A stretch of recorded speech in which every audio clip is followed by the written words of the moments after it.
Hey there, in this video I want to look at how we could handle 2D or 3D functions. So let me just type some math so we have something to look at here. I'm going to make this a markdown cell, and in here I'm going to type some math code that you don't really have to know the math syntax, just see what it looks like when I'm done typing.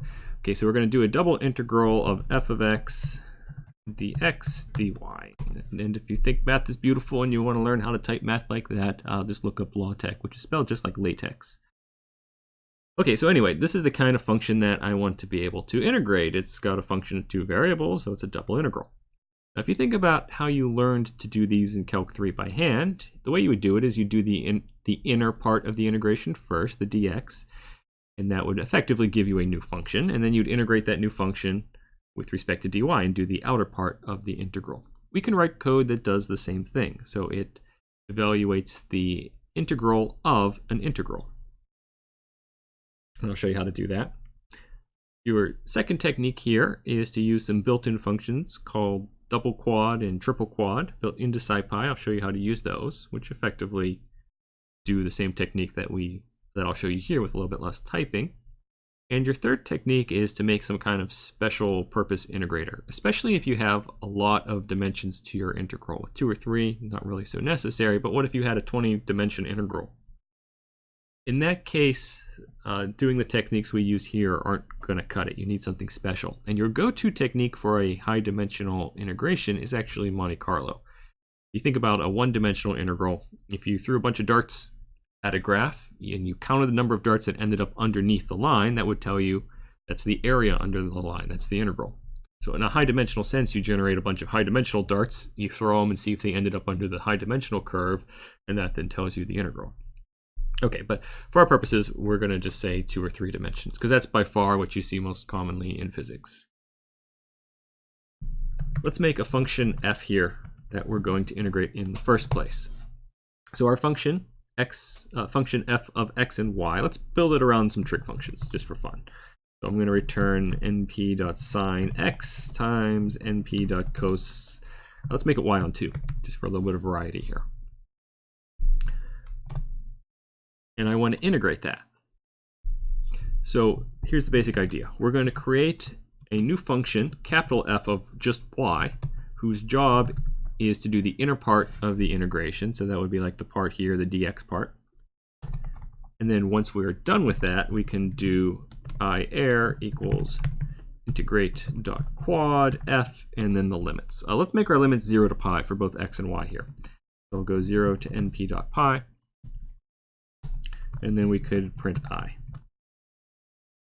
Now there is one issue here. The original function has x and y as variables. The new function here has just y. So like, the issue is like, well, how do we do the x part? Like, where does that go? Well, that's going to go here inside the function capital F of y. In there, we're going to do another integration. We're going to do I_air equals integrate.quad. We're going to give it f, lower limit, upper limit. And then we want to return I. Don't really care what value error has. And so the convention when you don't care about something is to name it underscore. To Python, this is no different than any other variable name, but to a human who knows Python conventions, it says I'm a don't care value. I'm not going to do anything with the error estimate in this inner function, so I don't care what it was.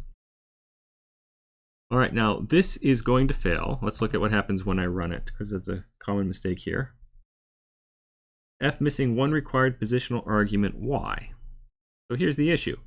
The original function lowercase f needs 2 arguments, x and y. But when I call my integration routine here, it's only going to give you 1 argument worth of values, 0 to pi, for the first argument x. What about that second argument y? Like, how do I get that in here? The solution is to use this argument called, I don't know if it's arg or args. Let's just check the documentation. It's called args, and it's a tuple. Scroll down a little bit more here. Args, tuple, optional, extra arguments to pass to function. That's what we need. We need to pass the extra argument y to this function. We could do y, or we could do y in a single element tuple. I think it's going to work with just y.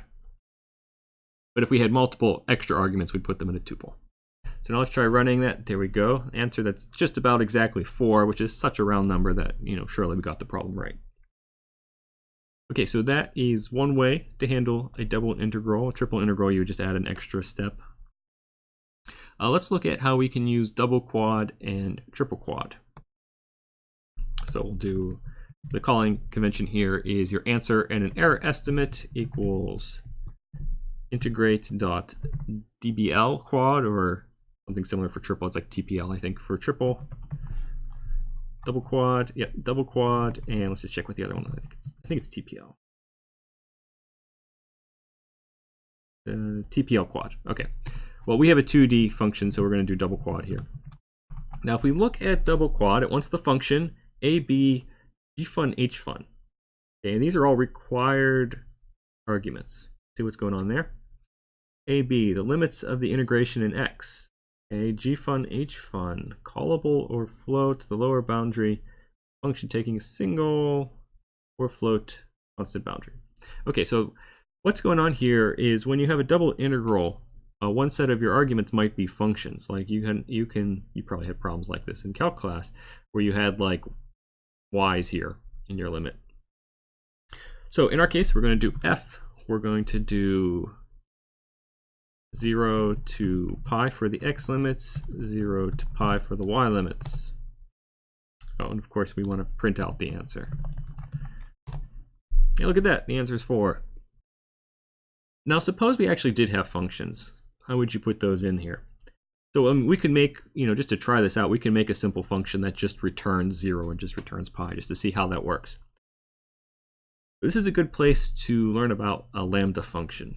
So typically the way you define a function in Python is you would do something like def func x, and then you return something. Like, so if I wanted some kind of function that just returns 0 for any argument, I could write it like that. There is a shorter way to do this called lambda. So a lambda function is a function that doesn't have a name, and you almost always use lambda functions if you're just going to type them right here in the argument. So if I just wanted to like put the whole function definition in line, I'd use lambda. So our syntax here is, for example, lambda x colon x squared is a function that takes x and then squares it and returns x squared. So that would be completely identical to define some function name and return x squared. So these are identical codes. The only difference is the lambda function doesn't have a name. This func here does have the name func. So based on the idea of lambda functions, let's just make a new cell here. Oh, you can see it just returns it's a lambda function. So based on this idea of lambda functions, let's try the previous example using some lambda functions. So let's say lambda x returns 0, and then this one could be lambda x return pi.